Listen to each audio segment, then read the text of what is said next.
Hello everyone, welcome back to the shed. Now, isn't this a nice surprise? It's the Network Rail 37, or 97, from Accurascale. Let's get it open. Now, let's have a small talk while I get this box open on how come I managed to get one of these. Accurascale relisted the stock that people didn't cough up for on pre-order.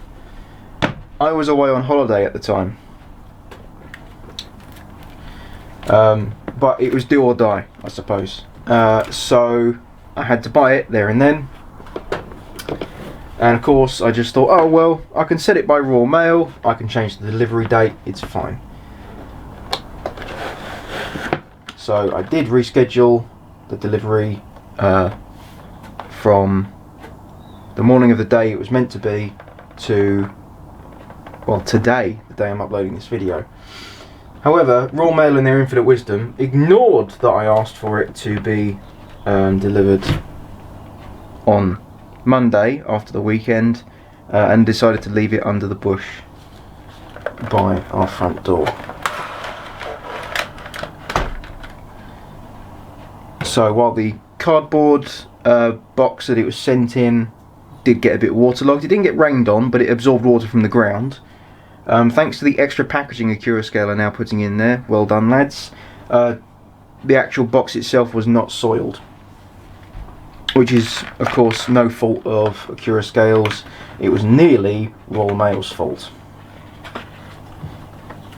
Now I will admit, I had this out of the box a few days ago, just to check it over, give it an address, and make sure everything was fine. So, as usual, nice big oversized box from Accurascale. The yellow box itself is fairly gaudy, but it makes sense. It's a limited edition, it's a tarted up box. It makes us happy. It makes it special. It doesn't raise the cost of the product in any way. So, I can only say, thank you lads. What a nice bit of attention to detail. Now, flash a warning, again like we did in the 92. Stating how the switches should look depending on your mode of operation, depending on if you've got a decoder, if you've got a non-ESU decoder, and if you've just got a blanking plate in there. So, very nice. In here we have a background on the loco, a parts list, a limited edition certificate, and of course the sound functions, which is what I'm going to be after. This is a sound fitted example. These sold out like hotcakes on pre-order, and then when they were made available again, they sold out like hotcakes again. So let's get the box away. A very nice bit of artwork as well. And of course the big old plastic sleeve to go over the box, which I will of course struggle with because my hands are freezing. We've gone from 20-degree weather to like, I don't even know what it is this morning, about 12 degrees. The sun's barely up and there's still dew on the grass, let's put it that way. It's not warm. Thanks climate change. Right, let's get the box out of the way. Down here. Lovely. Now let's look at the model itself. Very nicely done. The livery is very sharp. I will note on both ends, just above the grille, you can see sort of, oh maybe not on the camera actually, well from certain angles you can see a thin yellow line. That's purely I think due to technology limitations maybe on how the livery is printed, and the grills are of course separately applied I believe. That thin yellow line at the top of the grills is not there in real life. The livery colour is correct though. This has a more, I suppose, pale yellow compared to the other 97s, and it's different to the colour of the yellow warning panel. So well done Accurascale, nice attention to detail. Chains on the bogies of course, turn it because it's just black on black. You can just about see them. I will say straight out of the box, none of the chains fell off like the initial run of the Deltics, so it's obvious that they are finding ways of solving these issues. This variation of the livery is more recent. I know this because the horn grills are yellow. Originally they were black. So this is maybe a bit more recent than in previous years. Of course, another unique feature of this 97301 is the ETCS aerial underneath, replacing, I believe, one of the fuel tanks, or the water tank, formerly the water tank. I will note, if I can get a good bit of light and some focus. There we go. Try and get the right angle to show it. This bit right here, that was snapped off in the bottom of the box. A little bit of glue, put that straight back on. And I don't think it's going to budge now. The warning flashes either side of the aerial is nice.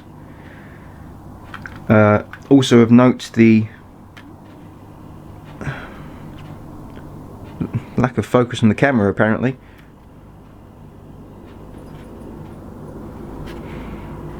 Come on, doesn't want to. There we go. The smooth nose end as well, which is unlike the other 97s, which have like plated over headcode boxes. Looking at the roof, these two chrome fins are quite nice, and I must say the handrails at the doors are separately applied, and they are incredibly thin. They look horribly delicate to touch, so I won't. Yeah, they look really nice. The etched grille for the roof fan is really fine as well.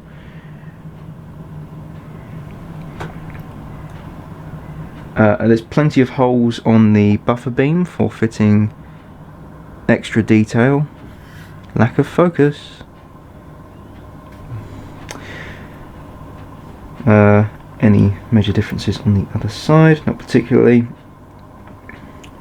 And one thing to note, I want to try getting the roof off, but how does one do so? Because I know it's another magnetic one, and instead of just a panel, it's the whole roof. It's from there to there.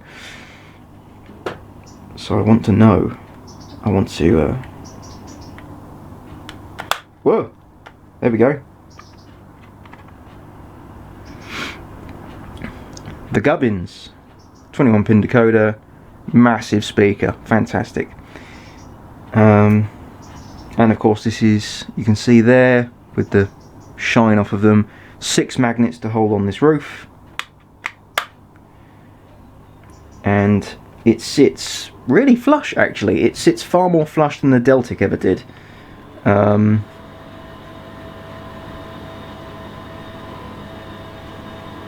Yeah, it's very evident that their tooling and their ideas are progressing, and they are perfecting their craft with each model as they go along, because as I said in my 92 review, I was absolutely blown away with that. Of course it looks like they are very much improving with their I didn't want to put it on that way round, there we go. They're very much improving with their tooling and their concepts in how they're doing this. So what I'm going to do now is see how this goes over points. So I want to set a route. Well, I want to give it power first, and I want to set a route out of the yard. So turn that around, dip this. I want to see how this looks over points before we move on to sound, because I also want to hear, well, if there's any motor noise. I doubt there is, but it's worth checking. So the address I gave this was 9731. If I give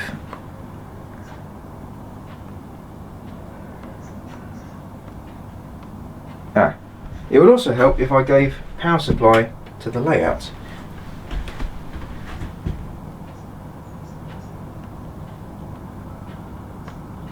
Wrong way.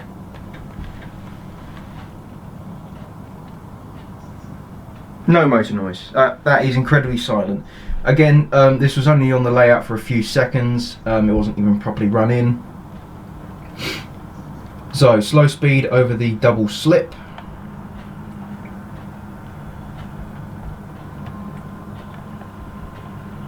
Like it's not even there. And then the curved points.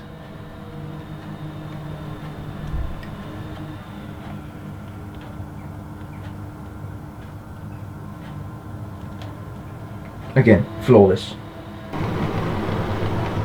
So it's currently running at speed step 40, not too fast. Motor noise is still nice and quiet. No thumping along the track like the Deltic did.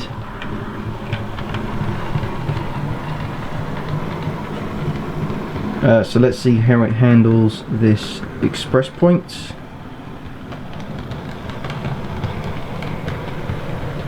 Perfectly fine.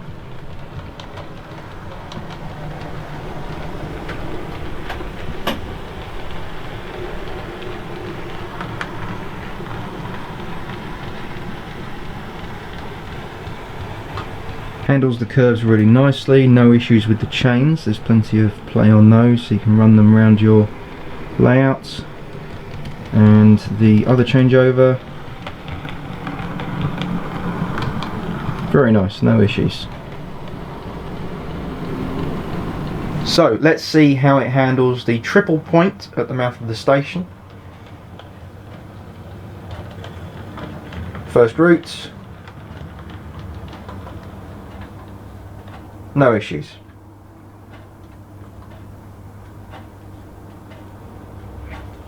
I've got to really commend Accurascale because, and I should mention this, this does have some form of stay alive or capacitor in it in order for smooth operation and running over possibly not too well maintained track. To make a point of that, I suppose, I haven't actually cleaned the track before running these.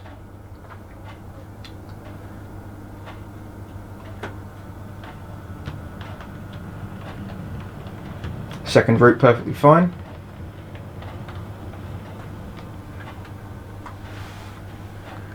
And the third route.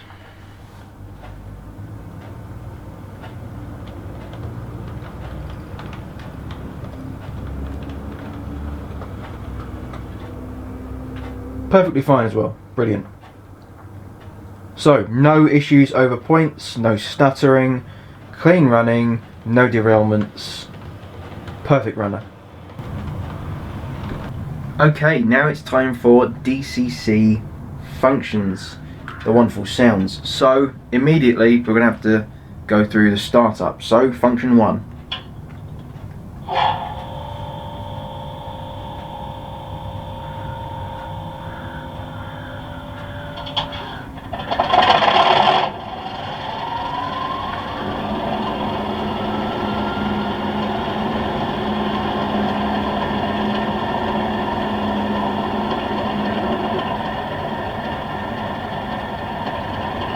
Short, sweet, simple, does what it needs to, it's a startup. If you do the startup while function 8 is active, you'll also have a cold startup. So function 2 is actually a working brake, but it is audible, so let's use function 2.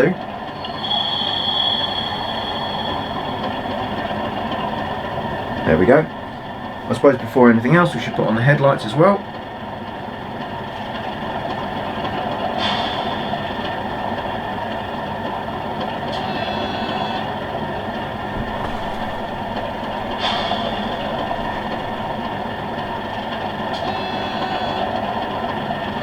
Now, I can assure you they are in fact on, but from an angle, unless you're looking at it pretty much head on, you're not going to be able to see them too well. Well, the fact that they're lit anyway. The tail lights are on a separate function, function 17. So if you're running it as a formation like this, of course you're not going to want them on. Let's see, function 3 we have high tone air horn, and function 4 is the low tone.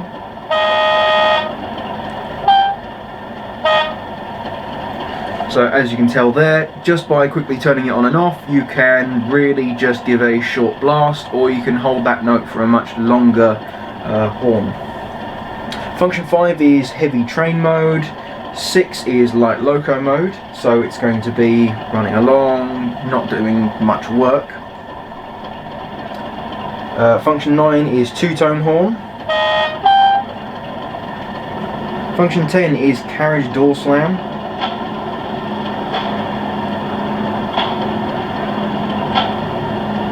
Just sort of loops, keeps playing, all these doors slamming as if a guard going along, closing all the doors. Function 11 is flange squeal, which of course we're at a standstill, it's not going to play. Then we have function 12, short high, and 13 is short low. 14 is buffer up. And turning function 14 off gives you that screw link coupling noise. Function 15 is rail joints, so of course we're not on the move, you're not going to hear that.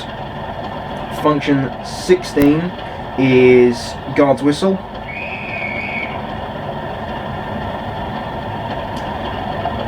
Uh, 18 is headlight off. Function 19 is the... I've pressed the wrong button, brilliant. Function 19 is the driver's desk instruments turning on and off, the lighting for it. Function 20 is cab lighting, so we'll definitely be able to see that. There we go. Then we have engine room lighting on function 21, which comes on immediately. There you go, you can see that nice and easily. Very nice.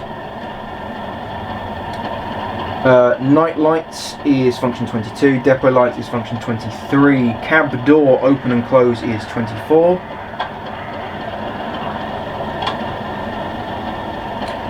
Then you have the radiator fan on function 25.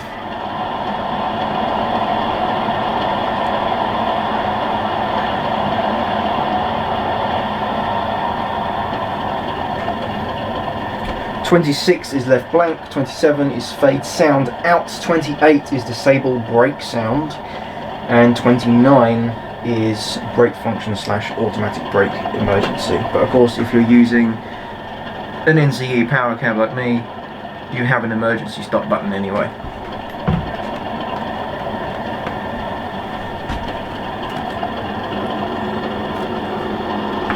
So, a nice list of functions, and it does sort of everything you need. In this case, since it's a departmental loco, I'm not necessarily too sure that the door slams are needed, but I mean, obviously this thing has worked a few test trains in its life, although, here's nostalgia talking, back when I was in college, getting the train from Hitchin to Stevenage every morning, come autumn time, this loco, specifically 97301, would turn up light in the yards at Hitchin and be starting up every morning, clouds of smoke pouring out the exhausts, which is really just sort of stuck in my head. But it was on its own, and I only ever saw this once on a test train. That video is up on this channel. I'll leave a link to that video. It's very short, it's only a few seconds, down in the description, which is what I have based today's formation off of. A Mark 1 brake generator, which I picked up actually yesterday at Great Electric Train Show in Milton Keynes. A Hornby Mark 1 brake composite, and a Bachmann Mark 2 DBSO. So I suppose we should get this rolling around the layout and you can hear and see what it's like. So let's give a quick go of the horns and set off.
So that's Accurascale's 97/37. They've really knocked it out of the park with this, I believe. The loco you can see next to it is a Bachmann example of a Network Rail 97/37. To be fair, this is the now older tooling. Bachmann have since come out with a more modern and updated suite for their Class 37. Comparing the two, detail is definitely richer in many places on the Accurascale, including windscreen wipers, the roof grille for the fan, the steps at the corners right here. The Bachmann example does not have those. The detail on the bogies is richer, and of course I suppose I have to compare to the newer tooling when I say the chains attaching the body to the bogies. Accurascale in terms of sound is better because it has been engineered in such a way to accommodate a large speaker. The Bachmann example you can see next to it is fitted with Lego Man Biffo sound. So I think this might have a twin iPhone speaker or a little Mega Bass speaker in there, or it might have been milled to have something larger. I honestly can't remember without taking it apart. In terms of which one I would buy right now, I'd rather buy the Accurascale one because the detail is so much richer out of the two. If Bachmann did come out with a 37/97 in their newer tooling, it might be worth a look, and then comparing those two, as I feel it isn't just very fair to compare these two, to be perfectly honest.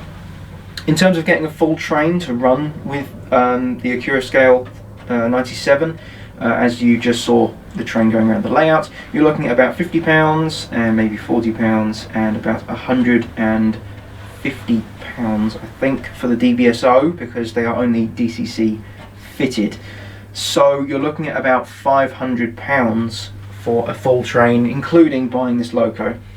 Unfortunately, this loco is now sold out at Accurascale. It's the only place you can buy them directly from Accurascale.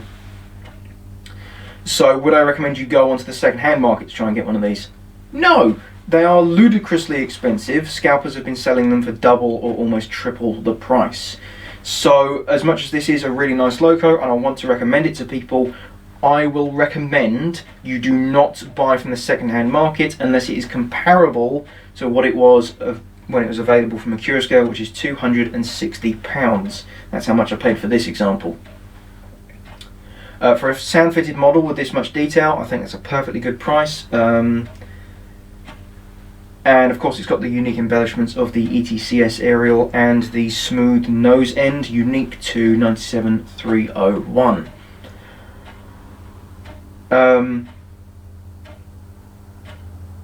In terms of packaging, I must commend Accurascale because now they've put extra cardboard into their packaging for when they ship stuff by courier or raw mail.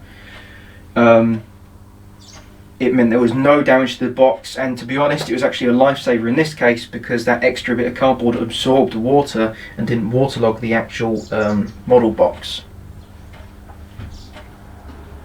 Any complaints about this model? A small piece from the ETCS aerial snapped off in the box, which I had to reattach with glue.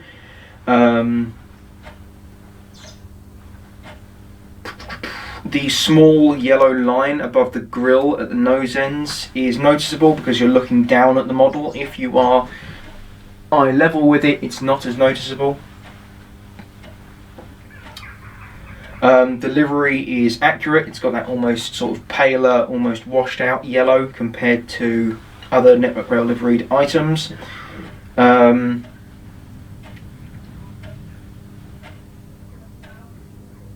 So yeah, again, I have to say, try and get this through someone who's willing to sell it for just the RRP, not scalping. Hopefully, maybe like the what was it, the Porterbrook Purple Deltic, they may announce that they do another run of these due to the demand for them, because again, these sold like hotcakes. They just went. Sound wise, sound is fantastic. The bassy speaker really lends to that throaty growl you get from a 37 when it accelerates. The sound profile is really good. It's got everything you need for operating this loco. Guards, whistle, door slams, the various functions like fans and brakes, and as you heard just as I turned the sound off, Spirax valve. So it's got everything it needs, really. In terms of lighting, it's got, I believe, just as much lighting functions as the Deltic. So cab lighting, instrument lighting, engine room lighting, headlights, tail lights that are on a separate function, which is really nice, so you don't have to fiddle about with that too much if you're going to run this in a train, not just light loco. In terms of running, smooth, quiet, straight from the box. It's got a good weight to it. The livery application is really nice as well. The crisp orange line at the top of the body. And I feel they've really nailed that shade of yellow for the body side. So again, to reiterate, don't try and get this from the second-hand market and scalpers unless it's comparable to the RRP of £260. If you can get it for that price, I do recommend it. It's a limited edition, it's hard to find, and it is accurately modelled, which is absolutely fantastic. A real rarity, because it's such an oddball with its unique embellishments. It's literally the only 3797 that ever had or has an ETCS aerial underneath. So I think that about wraps up the video. If you have any questions about the model or the layout, do leave a comment. Let's think about what could be next in terms of model railways and pre-orders.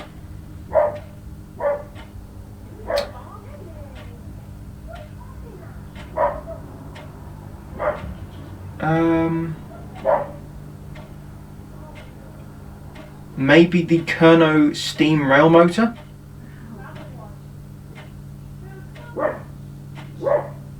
It's been on pre-order for a while and I think it's due to release soon. Q3 anyway. The example that I've bought I think is due to release soon anyway. So thank you very much for watching, and until next time, goodbye.